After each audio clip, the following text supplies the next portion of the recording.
Kvue News at 5 starts right now. Good afternoon, and thanks for being here with us at 5 o'clock. I'm Mark Mullins. And I'm Ashley Goodo. It is day 31 of the federal government shutdown, and there's still no end in sight. Plus, a lot of more Americans are starting to feel the effects of this. Federal judges have ruled the Trump administration must use emergency funding to keep SNAP benefits alive. The food assistance program will run out of money tonight, affecting 42 million Americans, including 3.5 million Texans. But the Trump administration says only Congress can release those emergency funds. We have team coverage looking at the impact of the shutdown. KVU's Jessica Cha is at the Austin airport, where the FAA issued another ground delay today due to staffing at the air traffic control tower. But we start with Brianna Perez, who's monitoring the impact of SNAP benefits going away for those Texans. Brianna. Yeah, Mark, Ashley, even with that federal judge's ruling ordering that the government use emergency funding for SNAP, it would still take some time for that money to reach states and individuals. Now, this morning, local leaders did gather together to talk about the potential impacts. They say the loss of SNAP benefits would essentially impact about 87,000 people in Travis County alone. These losses hurt kids, families, and communities. It also places additional pressure on local governments and nonprofits already struggling from losing federal funds earlier this year. Now, the Central Texas Food Bank behind me is going to be starting, or they're planning rather, special distributions beginning tomorrow. But in the meantime, local businesses say that they are getting together to do what they can to get involved. Bags of canned goods and boxes filled with pantry staples are stacked, ready to be donated. That's the sight inside several Austin shops stepping up to help their community. When the government fails us, the community steps up, and that's where we need to remember our space is that, when people around us are suffering, it's kind of our job to help out. With millions of Texans expected to lose federal food assistance on November 1st as the government shutdown drags on, some local businesses say they couldn't just stand by. It's imperative that everybody, goes in deep and helps out. We saw the support when the floods happened, where everybody really stepped up and just dug in and gave back. And I think that now's the time to do that. As the deadline nears, families losing SNAP benefits are expected to rely more on local food pantries. Garbo Salon says that's why they chose to get involved and set up a food drive at their locations across the city. Some say it's personal to them. I was a young 19-year-old single mom, and I relied on WIC and SNAP to help feed myself and my baby. And I don't know what I would have done without that. Definitely would have gone hungry. Local businesses stepping in to help will prevent a lot of that stress for some of these families. From salons to smoke shops, Teresa Coley, owner of Pink Cloud, says she knew it was time to step in and do what she could to ease the strain on local food pantries.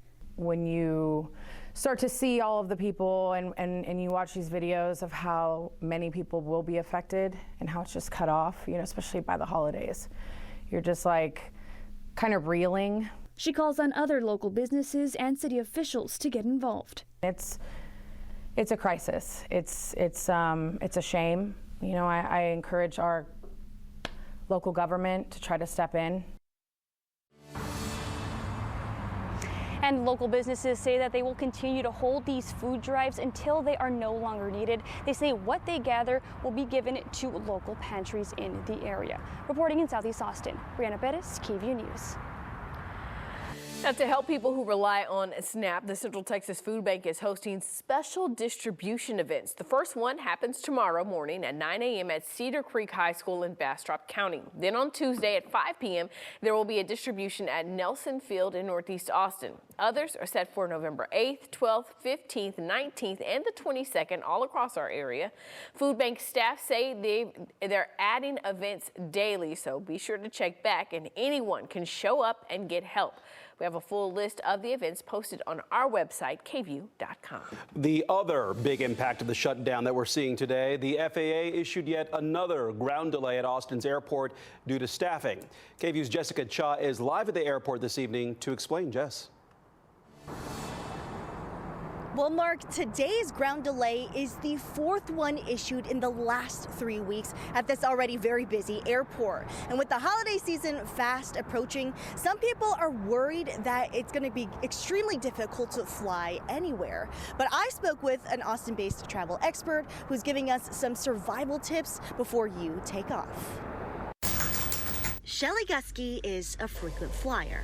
At least every 2 to 3 months, for sure. But she's not jet setting off to her next vacation. It's to see her mom. She's got dementia and she can't be alone for more than, say, an hour at a time. So my biggest concern is just not getting to my mom in time. I don't know what I would do. A concern that's growing among other flyers as the government shutdown drags on. Airports like Austin's see more delays as air traffic controllers continue to miss paychecks. They're essentially working for free until the government opens back up. So it causes fatigue and stress, and people stop showing up for work, which then impacts flight travel. Maddie Bourgeois is an Austin-based travel expert and anticipates trouble as the holiday season draws near. Holiday travel is a tough time. Millions of people are trying to get to where they want to go. But she says the shutdown shouldn't stop you from going. Just plan ahead. Like when it comes to buying flights, I would recommend travel and trip insurance. It could protect you if there are significant delays, and you could get your money back on those airlines, trips, flights, and any accommodations. If you can, she says, spend the extra money to book a direct flight. If you have to have a layover, make sure you have buffer time in case your previous flight gets delayed. As for navigating the airport, keep an eye on delays and cancellations. I start looking at that a day or two before to really understand what I might be up against and how early I need to arrive to make sure I can get through those security lines. In the meantime, flyers like Gusky hope it's resolved soon. Please, please, please just do something about this, because some of us rely heavily on the airlines, and it's not like we can just get in a car and drive from Texas to California. That's not realistic. So the shutdown doesn't shut down her travel plans. And just to keep it safe, Bourgeois always recommends getting to the airport at least 2 hours early to make it for your flight. Live at the Austin airport, Jessica Cha, Kvue News. Jessica, thank you. The staffing challenges in Austin's air traffic control tower stem from a bigger issue of training qualified controllers. That process can take years. Recently, local officials tried to upgrade Austin's airspace from Class C to Class B. That would have led to more safety measures and higher wages for controllers. But earlier this year, KUT reported that the FAA denied that request. In July, Austin city leaders approved a plan to explore creating a local air traffic controller academy where the FAA and Austin Community College would team up for a training program. Those we spoke with say adding ACC to the program would help build a local workforce pipeline for Austin's air traffic control tower. One, they're immediately hired upon graduation instead of having to go through that hiring process that can take months, sometimes up to a couple of years. And they skip the FAA Academy, which is another 4 to 5 months, and they go immediately into their facilities and they start that on-the-job training process. Well, despite the city's approval for exploring the creation of that program, it has yet to get up off the ground.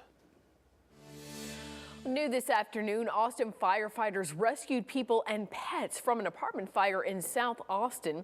It happened around 4 o'clock on Indio Cove near Burger Stadium. 3 people were rescued from a second-story balcony. None of them were injured. Medics treated several pets at the complex. The cause of the fire is still under investigation.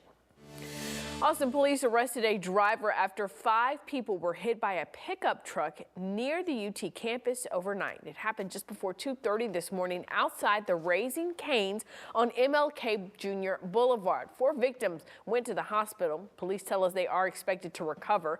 Officers arrested the driver of the truck and charged her with 2 counts of intoxication assault.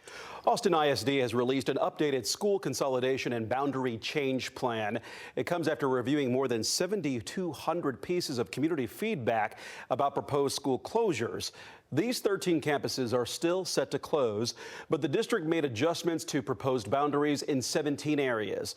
Leaders also expanded some transfer policies to help ease transitions for families. The new plan includes transportation options for students wanting to go to schools that offer dual language and other special programs, schools like Odom, Pickle, Sanchez, and Wooten Elementary. Students at schools proposed for closure will be guaranteed spots at their new schools. Pre-K students will continue at their current campus for the 2026-2027 school year. The district says more changes may come in the next few weeks. We do have a link with the boundary changes, upcoming Q&A sessions, and a way to submit feedback on our website. Just go to kvue.com/links.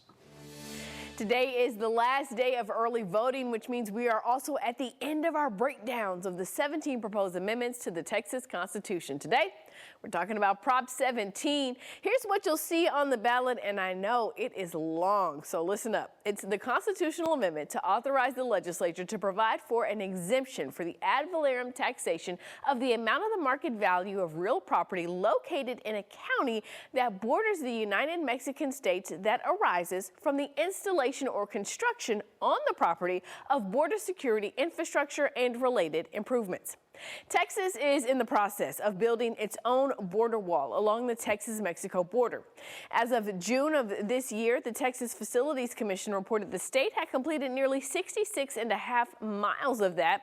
Large portions are being built on private land, and that can cause the value of that land to increase, leading to higher property taxes.